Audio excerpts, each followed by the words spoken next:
Greetings, I'm Pedro from Terra Alta, and I'm here to show you a kitchen garden game that was created a few years ago with the support of Michelle and Claudia.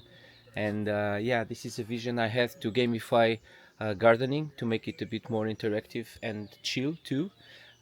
So this works like this. Basically, gardening has a few activities.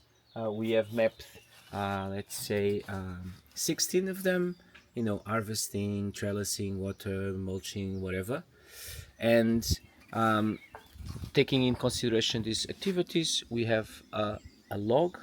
So basically, this is like a clipboard with a log with the tasks on top and the name of the beds. We have around 70 beds in the garden. So the farm manager will go around the beds in the garden, and he will basically put a cross where he believes a task needs to be done. Let's say upper terrace bed number 4 needs pruning or whatever, seeding, and he's going to make a cross here, and he's going to do it for all the beds and all the tasks that are needed.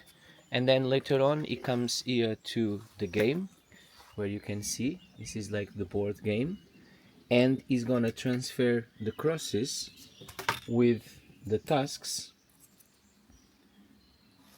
For instance, this task is apply vermicompost, and he's gonna transfer these tasks to the bed that he realized need the task. So as you can see, this was already done. Actually, at the moment there is a lot of work happening, a bit everywhere, in our mandala garden too, in our greenhouse. Yeah, we also created a set of cards for each task so that it's a bit more obvious what needs to happen. You know, prepare the beds, a bit of the steps, the permaculture principle, and the tools you need. Little picture to make it easier. So we have all the cards, and yeah, voila. This is meant to make gardening more fun, and yeah, I hope you guys enjoy it. Have a great day.